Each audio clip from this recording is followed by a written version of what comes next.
வணக்கம். இன்றைய மாவட்ட செய்திகள். புதுச்சேரி லாஸ்பேட்டை தொகுதியில் காங்கிரஸ் கட்சியின் செயல் வீரர்கள் கூட்டம் நடைபெற்றது. இதில் புதுச்சேரி மற்றும் தமிழ்நாடு மேலிட பொறுப்பாளர் சூரஜ் ஹெக்டே, முன்னாள் முதல்வர் நாராயணசாமி, மாநில தலைவர் வைத்தியலிங்கம், சட்டசபை காங்கிரஸ் கட்சி தலைவர் வைத்தியநாதன் உள்ளிட்டோர் பங்கேற்றனர். பாராளுமன்ற தேர்தலில் உள்ள பிரச்சனைகள் வேற, சட்டமன்றத்தில் உள்ள பிரச்சனைகள் வேற. யார் யார் வேட்பாளராக வருவாங்கன்னு சொல்ல முடியாது. அவங்க எந்த விபத்தில் வருவாங்கன்னு சொல்ல முடியாது. நாம் மக்களை நம்பி இருக்க வேண்டும். நாம் கட்சி தொண்டர்கள் குறிப்பா தீவிரமா செயல்படணும். கருத்து வேறுபாடுலாம் எடுத்து அப்பால வச்சிடணும். நம்ம கிட்ட கொஞ்சம் பேர் இருக்கிறாங்க, இங்க தொடர்பு அங்க தொடர்பு அங்க தொடர்பு. காங்கிரஸ் கட்சியில இருந்துக்கிட்ட அவங்க கொஞ்சம் நூல் விட்டு பார்ப்பாங்க. அங்கெல்லாம் அதெல்லாம் விட்டுணும். இன்னையில இருந்து ஒரு கட்சியில இருந்தா அதை உறுதியா இருங்க. இல்லன்னா நீங்க கட்சிக்கே வேணாம், நீங்க போய் சேர்ந்துருங்க. போய் எங்க போறீங்களோ போய் சேருங்க. அது மாதிரி ஆளு 100 பேரை வச்சுக்கிட்டு ஆட்சியை பிடிக்கலாம். அதாவது கட்சியில வந்து உள்வேலை செய்யற 1000 பேரை வச்சுக்கிட்டு ஆட்சியை பிடிக்க முடியாது. அத மனசுல வச்சுங்க.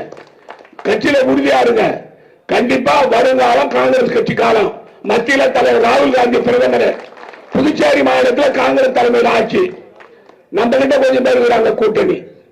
அதுக்குள்ள நம்ம தலைவருக்கு பக்கணும். அவங்க சந்தில சிந்து பாடுவாங்க. தடிச்சு நிற்பேன்னு சொல்றாங்க. தடிச்சு நில்லு, நாங்க வேணாம் சொல்றோம். உங்களுக்கு உங்களால முடிச்சா தடிச்சு நில்லுங்க. ஆனா எங்களை பொறுத்த வரைக்கும் இந்தியா கூட்டணியில எல்லாரும் ஒற்றுமையா இருந்து செயல்படுறது தான் எங்களுடைய எண்ணம். அதுல எங்களுக்கு மாற்று கருத்து கிடையாது.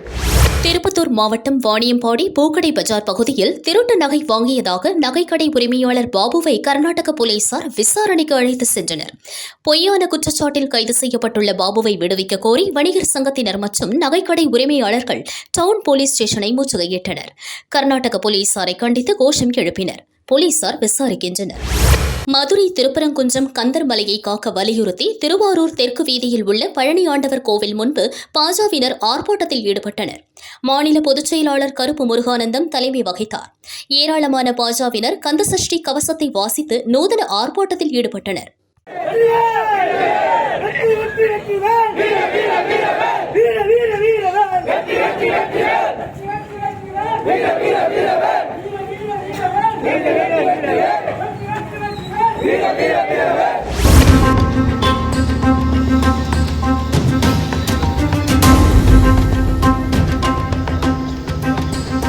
கோவை மாவட்டம் அன்னூர் பஸ் ஸ்டாண்ட் நுழையும் பகுதி மற்றும் வெளியேறும் பகுதியில் 2 ஆட்டோ ஸ்டாண்டுகள் உள்ளன.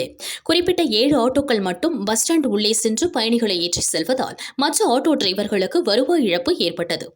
இதுகுறித்து டிரைவர்கள் போலீசில் பலமுறை புகார் கூறியும் நடவடிக்கை இல்லை. இதை கண்டித்து அந்த 7 ஆட்டோக்கள் பஸ் ஸ்டாண்டிற்குள் செல்ல தடை விதிக்க கோரி பஸ் ஸ்டாண்ட் முன்பு மற்ற ஆட்டோக்களை நிறுத்தி டிரைவர்கள் மறியலில் ஈடுபட்டனர். இதனால் பஸ் ஸ்டாண்டிற்குள் பஸ்கள் உள்ளே செல்லவும் வெளியே செல்லவும் முடியாமல் ஆங்காங்கே நடுவழியில் நிறுத்தப்பட்டன. இதனால் பயணிகள் பரிதவித்தனர். அங்கு வந்த போலீசார் டிரைவர்களிடம் பேச்சுவார்த்தை நடத்தினர். பஸ் ஸ்டாண்டிற்குள் ஆட்டோக்கள் செல்ல தடை விதிப்பதாக போலீசார் உறுதியளித்ததால் மறியலை விலக்கிக் கொண்டனர்.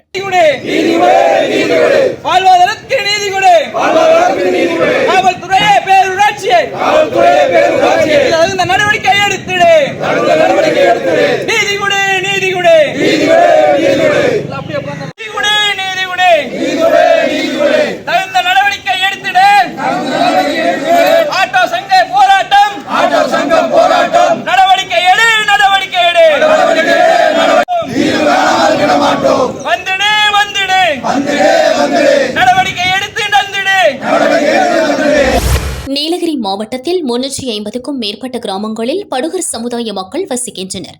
இவர்கள் தங்களது கலாச்சாரம் மற்றும் பாரம்பரியத்தை தொன்று தொட்டு இன்றளவும் பின்பற்றி வருகின்றனர். அதன் ஒரு பகுதியாக ஊட்டி அருகே உள்ள எப்பநாடு கிராமத்தில் உள்ள பேரமுக்கு ஈஸ்வரன் கோவில் திருவிழா வெகு விமரிசையாக நடைபெற்றது. மலை உச்சியில் உள்ள இக்கோவிலில் ஆண்டுதோறும் ஜனவரி மாதம் திருவிழா சிறப்பாக கொண்டாடப்பட்டு வருகிறது.